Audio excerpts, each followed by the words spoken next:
আসসালামু আলাইকুম everyone, welcome to my channel. কেমন আছেন সবাই? আশা করছি সবাই ভালো আছেন। আমরাও আলহামদুলিল্লাহ অনেক ভালো আছি। হাজির হয়ে গেলাম নতুন একটা ব্লগ নিয়ে। ঈদের ছুটিতে সকাল সকাল ফুল ফ্যামিলি সহ বেরিয়ে পড়েছি গন্তব্য একটা রিসোর্ট। কোন রিসোর্টে যাচ্ছি এখনই বলছি না, ভিডিওটা দেখলেই আশা করছি বুঝতে পারবেন। চলুন তাহলে আপনাদেরকে নিয়ে একটু ঘুরে আসি। শহরের কোলাহল থেকে দূরে একটুখানি প্রশান্তির জন্য ছুটে চলা। দুপাশে সারি সারি বিশাল বড় বড় গাছ, আর তার মাঝখানে এত সুন্দর একটা রাস্তা ধরে আমরা এগিয়ে যাচ্ছি। এতক্ষণে নিশ্চয়ই বুঝতে পারছেন যে আমরা আজকে কোন রিসোর্টে যাচ্ছি। এই তো চলে আসলাম আমরা আমাদের রিসোর্টে, আর আমাদের রিসোর্টের নাম হলো ভাওয়াল রিসোর্ট অ্যান্ড স্পা, যেটা গাজীপুরে অবস্থিত। একটা ইনফরমেশন জাস্ট বলে রাখি, সেটা হলো ভাওয়াল রিসোর্টে কখনোই গুগলের লোকেশন দেখে আসবেন না। ওরা বুকিংয়ের পর যে কনফার্মেশন মেইলটা পাঠায় সেখানে কিন্তু ওরা লোকেশন দেওয়া থাকে, ওটা ফলো করে চলে আসবেন।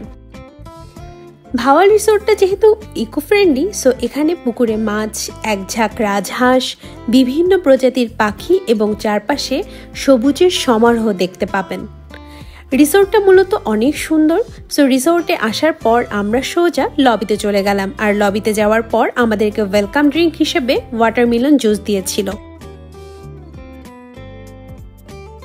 দেন কিছুক্ষণ ওয়েট করার পর আমরা আমাদের রুম পেয়ে গেলাম। ঈদের জন্য বেশ কিছুটা রাশ ছিল রিসোর্টে। যাই হোক, বাগিতে করে আমরা আমাদের রুমের দিকে চলে যাচ্ছি।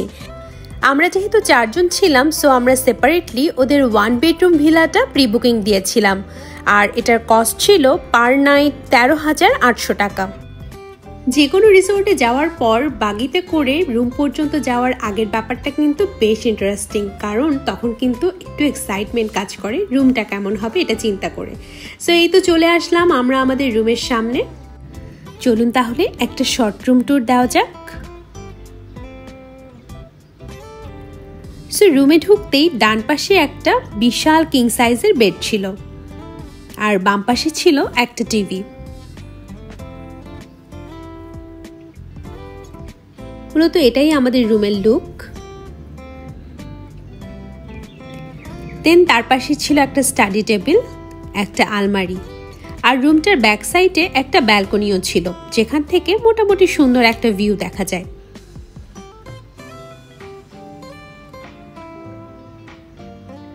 দেখুন, অনেক সুন্দর, তাই না?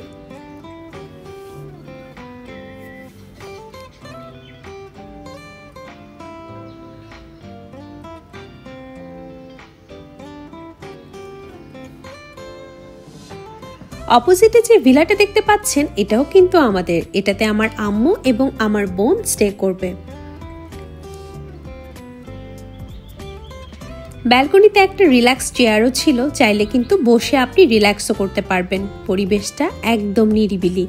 শহরের কোলাহল থেকে দূরে গিয়ে প্রকৃতির মাঝে যদি শান্তিতে 2টা দিন কাটাতে চান, তাহলে এই রিসোর্টটা কিন্তু আপনার জন্য একদম পারফেক্ট।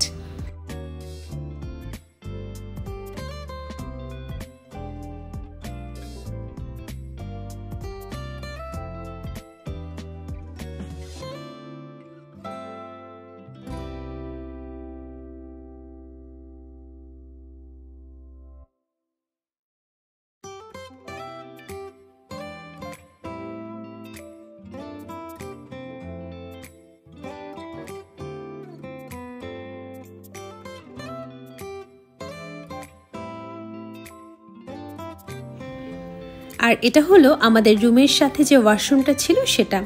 অ্যাজ ইউজুয়াল আদার্স রিসোর্টের মতোই নেট অ্যান্ড ক্লিন, প্রয়োজনীয় সবকিছুই অ্যাভেলেবল ছিল সেখানে। আর এই হলাম আমি।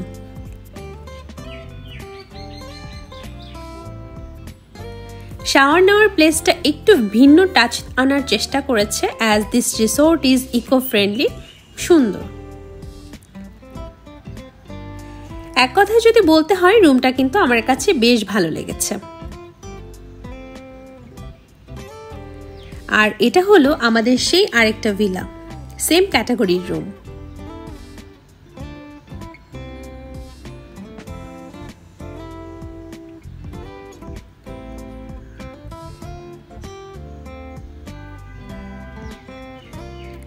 সো আমরা রুমের লাগেজগুলো রেখে বের হয়ে পড়লাম রিসোর্টটা একটু ঘুরে দেখার জন্য আর কিছু মুহূর্ত ক্যামেরা বন্দি করার জন্য। সো চলে গেলাম ওদের লেজার সেন্টার, যেখানে স্পা সেন্টার প্লাস একটা বারও আছে। ওদের বারটা মূলত সেকেন্ড ফ্লোরে ছিল, বাইরের দিকটাতে সুন্দর বসার সেটআপ ছিল। সো আমরা এখন সেকেন্ড ফ্লোরে চলে যাব।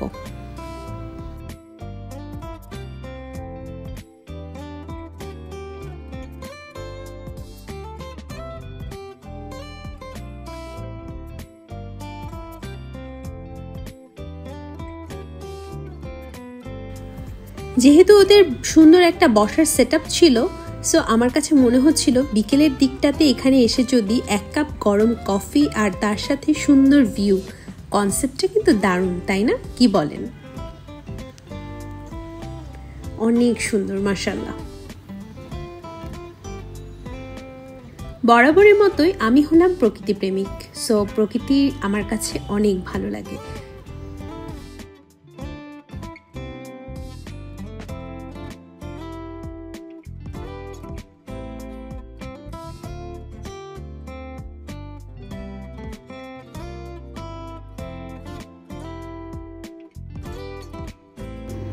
আর এটা হলো ওদের ইনসাইড ইন্টেরিয়র।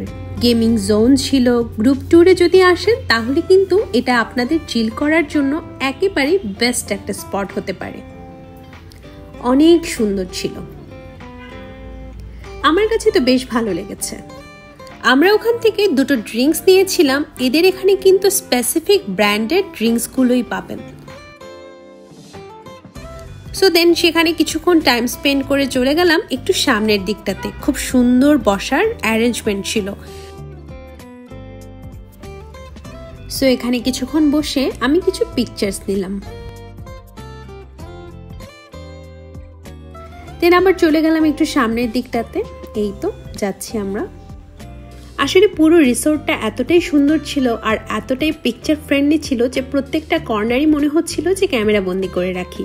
আমার তো অসম্ভব ভালো লাগছিল ছবি তুলতে এবং সেই মুহূর্তগুলোকে ক্যাপচার করে রাখতে।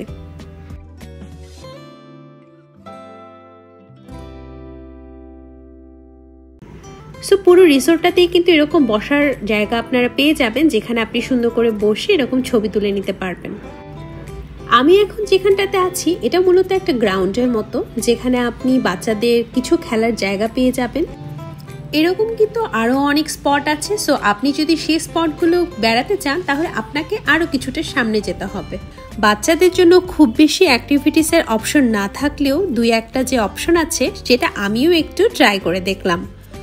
আমি কিন্তু অ্যাকচুয়ালি অনেক এনজয় করছিলাম, বিশ্বাস করুন। আমার অনেক ভালো লাগছিল, মনে হচ্ছিল আমি সেই আমার শৈশবে ফিরে গেছি।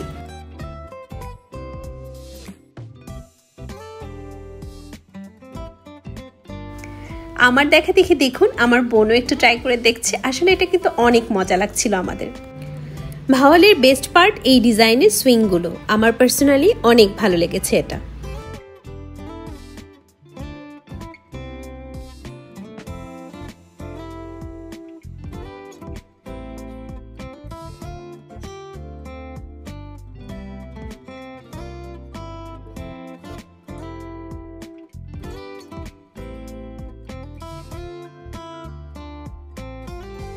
আরেকটা সুইং ছিল যেটা আমি অনেক ভয় পাচ্ছিলাম, তবুও ট্রাই করেছি। পরবর্তীতে যদিও আমার বেশ মজা লেগেছে।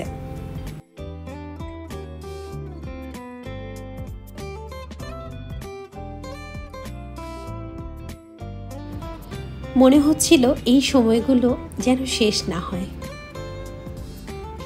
সো বেশ কিছুক্ষণ ঘোরার পর চলে গেলাম আমরা লাঞ্চের জন্য। ওদের রেস্টুরেন্টটা অনেক সুন্দর ছিল। নিচে একটা পুকুরের মতো আছে যেখানে অনেক ফিশ আছে।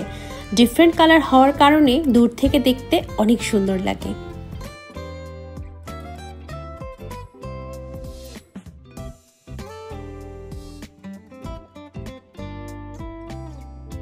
দেন উপরে চলে যাচ্ছি লাঞ্চের জন্য।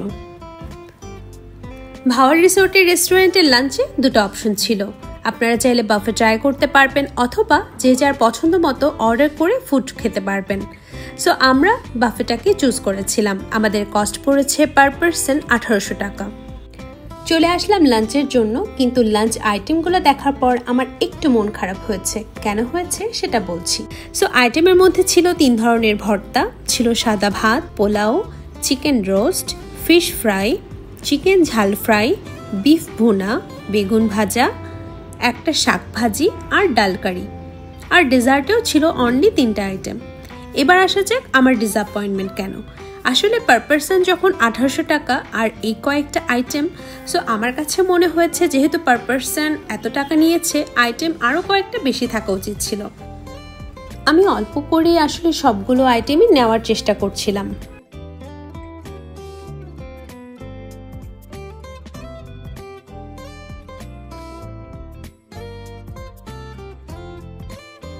সো খাবার নিয়ে চলে আসলাম আমরা ভেতরে বসার জন্য। যাই হোক, চলুন এবার একটু ফুডগুলোর টেস্ট নিয়ে বলি। আমি 2টো আইটেম ছাড়া সবগুলো আইটেমই মোটামুটি নিয়েছি। টেস্টের কথা যদি বলতে হয়, আমার কাছে ফুডগুলোর টেস্টটা অ্যাভারেজ লেগেছে। অনেক বেশি মজাও ছিল না, আবার একদম খারাপও ছিল না। যেহেতু আমরা সবাই আসলে অনেক ক্ষুধার্ত ছিলাম, সো আমাদের কাছে তেমন একটা খারাপ লাগেনি, আমরা খেতে পেরেছি। দেন চলে গেলাম ডেজার্ট নেওয়ার জন্য। ডেজার্টে অনলি 3টা আইটেম ছিল, 2 টাইপস অফ পুডিং ছিল আর একটা সেমাই ছিল। সো আমি 3টা আইটেম থেকে অল্প অল্প করে নিয়েছি একটু টেস্ট করার জন্য। এবার চলুন তাহলে ডেজার্টের টেস্টিং এর পালা। আমি বলবো লাঞ্চ আইটেমের মধ্যে ঝাল আইটেমের চেয়ে ডেজার্টের টেস্টটা বেস্ট ছিল। ডেজার্ট খাওয়ার পর আমি আমার আম্মুকে আর বোনকে রিভিউ দিলাম, দেন ওরাও ট্রাই করে আমাকে বলল যে yes, it was really yummy.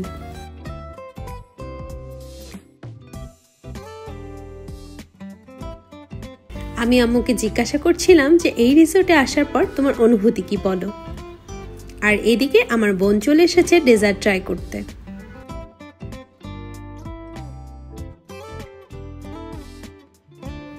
So রেস্টুরেন্টের ভেতরে বাইরে বোথ জায়গায় কিন্তু বসার অ্যারেঞ্জমেন্ট আছে। যেহেতু ওই সময় আসলে অনেক গরম ছিল, সেজন্য আমরা ইনসাইডেই চুজ করেছিলাম বসার জন্য।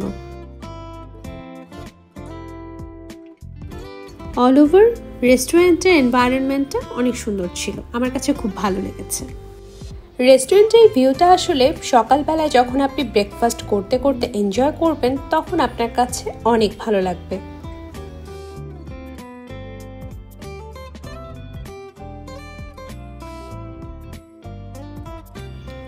দেন খাওয়া দাওয়া শেষ করে একটু নিচে চলে গেলাম কাছ থেকে ফিশগুলো দেখার জন্য। বিশ্বাস করুন, আমার আসলে ফিশগুলো অনেক পছন্দ হয়েছে, বিকজ ফিশগুলোকে দেখতে অনেক সুন্দর লাগছিল। সো আমরা বেশ কিছুটা সময় কিন্তু ওখানে স্পেন্ড করেছি।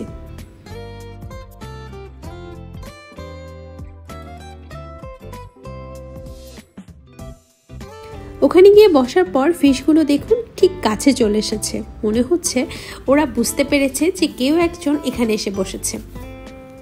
মাছগুলোর সাথে সময় কাটাতে কিন্তু বেশ ভালো লাগছিল।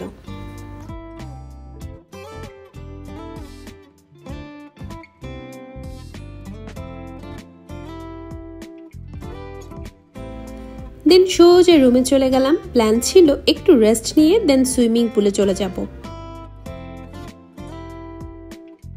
আর এটা হলো আমাদের ভিলাতে যাওয়ার রাস্তাটা।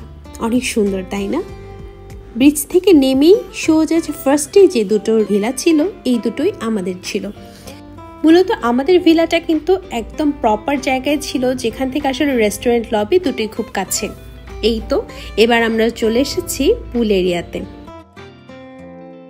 এই রিসোর্টের মেইন অ্যাট্রাকশন হলো কিন্তু এই পুল। এই পুলটা অনেক বড়, সব বয়সের মানুষদের জন্য পুলটা কিন্তু একদম পারফেক্ট।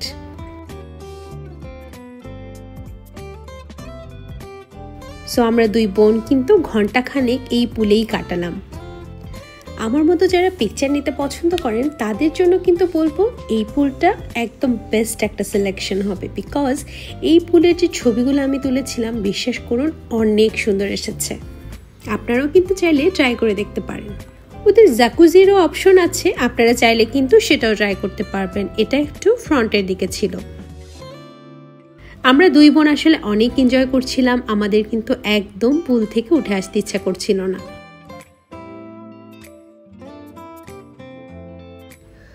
কি আর করার, তারপরও আমরা কিন্তু বেশ কিছুটা সময় ওখানে স্পেন্ড করেছি। দেন রুমে এসে চেঞ্জ করে বের হয়ে গেলাম রিসোর্টটা একটু ঘুরে দেখার জন্য। অলরেডি বাগিও চলে এসেছে আমাদেরকে নিতে। দেন আমরা বাগিতে করে এই রিসোর্টের বেশ কিছুটা স্পট ঘুরে দেখলাম। মূলত আমার মতো যারা নেচার প্রেমিক আছেন তাদের কাছে কিন্তু এই রিসোর্টটা অনেক ভালো লাগবে, বিকজ এই রিসোর্টটা মূলত তৈরি করা হয়েছে সেরকমভাবে, পুরোটাই ইকো ফ্রেন্ডলি, অনেক গাছ, অনেক সবুজ।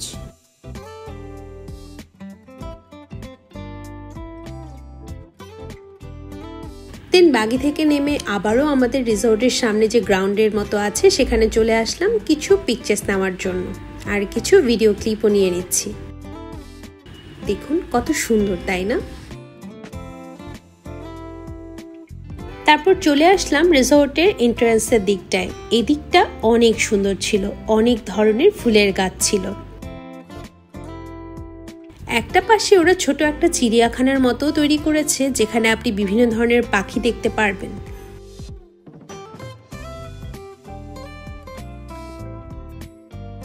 পড়ন্ত বিকেলে চারপাশের প্রকৃতি যেন মনে হচ্ছে প্রশান্তি চাদর বিছিয়ে দিয়েছে। আমাদের সবারই কিন্তু অনেক ভালো লাগছিল। রেস্টুরেন্টের মতো এই পুকুরটাতেও কিন্তু সেম মাছ আছে, সো আপনারা চাইলে কিন্তু এই ফিশগুলোর সাথেও বেশ কিছুটা সময় স্পেন্ড করতে পারবেন।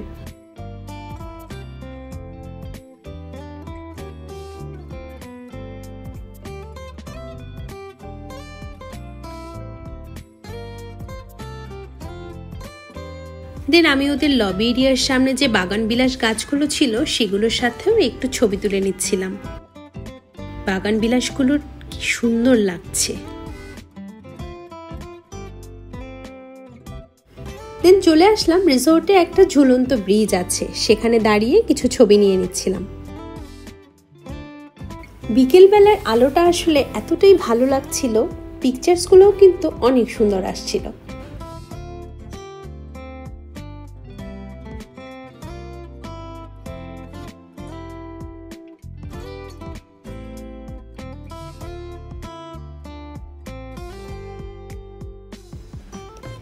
দেন একটা গেম পেয়ে গেলাম, মনে হচ্ছিল আমি আমার শৈশবে ফিরে গেছি, এত মজা লাগছিল। আর আমাদের দুই বোনের খুনসুটি আলাপ, কি কি যে গল্প করছিলাম আমরা, সে কথার নাই বা বললাম। সবকিছু মিলিয়ে দিনটা ছিল আলহামদুলিল্লাহ অনেক ভালো। আমরা সবাই অনেক হ্যাপি ছিলাম। সন্ধ্যা নামার পর যখন দিনের আলো নিভে যায় তখন রিসোর্টের অন্যরকম একটা সৌন্দর্য ফুটে উঠল। গল্প করার মাঝখানে আমরা প্ল্যান করে ফেললাম ডিনারটা আজকে আমরা রুমেই করব, যেহেতু চেক ইনের সময় আমরা জানতে পেরেছি লাঞ্চ এবং ডিনারে সেম মেনু, বারবিকিউ হবে না। সো আমরা রুমেই গিয়ে অর্ডার করে ফেলি। আর আমাদের 4 জনের ডিনারের জন্য কস্ট পড়েছিল অ্যাপ্রক্স 4000 টাকা। প্রত্যেকটা রুমেই কিন্তু মেনু বুক দেওয়া থাকে, সো আপনারা খুব ইজিলি কল করে আপনার পছন্দ মতো ফুড অর্ডার করতে পারবেন এবং আপনার রুমে সেটা ডেলিভারি হয়ে যাবে। দেন রুমে গিয়ে ডিনার শেষ করে টিভিতে নিজের চ্যানেলের ভিডিও দেখছিলাম। আপনারা এখনও যারা সাবস্ক্রাইব করেননি তারা কিন্তু এখনই আমার চ্যানেলটা সাবস্ক্রাইব করে ফেলুন। খুব সকালেই উঠে পড়েছে আসলে ঘুম থেকে, কারণ আমাদের প্ল্যান ছিল যখনই স্টার্ট হবে ব্রেকফাস্ট তখনই আমরা ব্রেকফাস্ট করব। দেন রেডি হব, রেডি হওয়ার পর একটু রিসোর্টে ঘুরে দেখব, কিছু ক্লিপস নিব এবং দেন সকাল সকালে আমরা চেক আউট করব, যাতে করে আমাদের ঢাকা যাওয়ার সময় কোনো ট্রাফিক ফেস না করতে হয়। সো যে প্ল্যান সেই কাজ, আমরা রেডি হয়ে গেলাম এবং রেডি হয়ে বের হয়ে গেলাম। এদিকে আমার আম্মু এবং আমার বোনও রেডি হয়ে চলে এসেছে ব্রেকফাস্ট করতে। Good morning. সো আমরা এখন চলে যাচ্ছি ব্রেকফাস্ট করতে। সো এই যে আমরা চলে এসেছি ব্রেকফাস্টের জন্য। রেস্টুরেন্টটা আসলে আমাদের ভিলা থেকে খুব কাছে হওয়াতে পায়ে হেঁটেই চলে আসলাম। ব্রেকফাস্ট রুমের সাথে আমাদের কমপ্লিমেন্টারি ছিল। সো ব্রেকফাস্ট আইটেমের মধ্যে ছিল লুচি ছিল, খিচুড়ি ছিল, ফ্রেঞ্চ টোস্ট ছিল, ডাল কারি, চিকেন কারি আর আলুর দম ছিল। সো আমি বরাবরের মতোই প্রত্যেকটা আইটেম থেকে অল্প করে নিয়ে নিচ্ছিলাম টেস্ট করার জন্য। ব্রেকফাস্টে কিন্তু এগ অমলেটেরও অপশন আছে, সো আপনারা চাইলে লাইভ স্টেশন থেকেও অমলেটের অর্ডার দিতে পারবেন। সো এবার আসে যে ব্রেকফাস্ট টেস্টের ব্যাপারটাতে। ব্রেকফাস্ট আইটেমগুলোর টেস্ট যদি আমি বলি আমার কাছে আসলে মোটামুটি লেগেছে, বাট জুসে ওরা ট্যাং সার্ভ করেছে এটা আসলে আমার কাছে খুবই খারাপ লেগেছে। অ্যাটলিস্ট একটা ফ্রেশ ফ্রুট জুস কিন্তু তারা সার্ভ করতে পারতো ব্রেকফাস্টে। সো যাই হোক, আমরা আসলে সবাই তাড়াতাড়ি করেই ব্রেকফাস্টটা শেষ করলাম, যেহেতু আমাদের প্ল্যান ছিল আমরা খুব সকালেই চেক আউট করবো। সো সেজন্য সেখানে আর বেশিটা সময় আমরা স্পেন্ড না করে তাড়াতাড়ি ব্রেকফাস্ট শেষ করে আমরা রওনা হয়ে গেলাম। সো যাওয়ার আগে আমার পছন্দের মাছগুলোকে আবারও শেষবারের মতো দেখে নিচ্ছিলাম, যেহেতু আমার কাছে আসলে এই মাছগুলো অনেক ভালো লেগেছে। সো রেস্টুরেন্ট থেকে আবারও সোজা চলে গেলাম সেই গ্রাউন্ডটাতে, যেখানে বাচ্চাদের অনেক অ্যাক্টিভিটিস আছে। যেহেতু আজকে আমাদের লাস্ট ডে, আমরা আসলে অনেক মিস করব রিসোর্টটা, যেহেতু আমরা অনেক কোয়ালিটি টাইম স্পেন্ড করেছি, আমাদের কাছে অনেক ভালো লেগেছে। আর কিছুক্ষণ পরেই চেক আউট করব। আমার বোনের সাথে মূলত চ্যালেঞ্জ করে এই ব্রিজটা পার হয়েছিলাম, আর চ্যালেঞ্জ জেতার পর এই হলো আমার হ্যাপিনেস। আসলে এই ছোট ছোট মেমোরিগুলোই কিন্তু আপনার হৃদয়ে গেঁথে থাকবে, তাই না? দেন আমার রুমে চলে গেলাম। রুমে গিয়ে আমরা আসলে বের হওয়ার জন্য একেবারেই রেডি হয়ে গেলাম। আর রেডি হওয়ার পর আমার পছন্দের স্পটগুলোতে চলে গেলাম কিছু পিকচার্স নেওয়ার জন্য, যেহেতু রিসোর্টটা আসলে আমি অনেক মিস করব। আমার কিন্তু অনেক ভালো লেগেছে, আর আমার না শুধু আমার ফ্যামিলিরও কিন্তু অনেক ভালো লেগেছে। সত্যি কথা বলতে কি, ভাওয়াল রিসোর্ট হলো এমন একটা রিসোর্ট যারা ব্যস্ত লাইফ থেকে ছুটি নিয়ে পরিবার সহ খুব সুন্দর কোয়ালিটি টাইম স্পেন্ড করতে নিরিবিলি কোনো প্লেসে যেতে চান, তাদের জন্য পারফেক্ট একটা চয়েস। কিন্তু যারা ফান অ্যাক্টিভিটিস এগুলো লাইক করেন, তাদেরকে বলবো আপনারা আসলে কিন্তু একটু বোর ফিল করতে পারেন। আমার পার্সোনালি অনেক ভালো লেগেছে এই রিসোর্ট, কারণ এই রিসোর্টের চারপাশের প্রকৃতি আপনাকে এমনভাবে আপ্যায়ন করবে, আপনার কিন্তু একদম ফিরে যেতে ইচ্ছে করবে না। তবুও তো ফিরে যেতেই হবে সেই কর্মব্যস্ত মুখর দিনে। আমার ভিডিওগুলো যদি ভালো লেগে থাকে, প্লিজ আমার চ্যানেলটা সাবস্ক্রাইব করবেন, লাইক দিবেন, ফ্রেন্ডস অ্যান্ড ফ্যামিলির সাথে বেশি বেশি শেয়ার করবেন। আপনাদের ভালো লাগাগুলো আমাকে কমেন্টস করে জানাবেন। দেখা হচ্ছে তাহলে নেক্সট ভিডিওতে। ততদিন পর্যন্ত কিন্তু সবাই ভালো থাকবেন আর আমার জন্য বেশি বেশি দোয়া করবেন। সেই পর্যন্ত তাহলে আল্লাহ হাফেজ।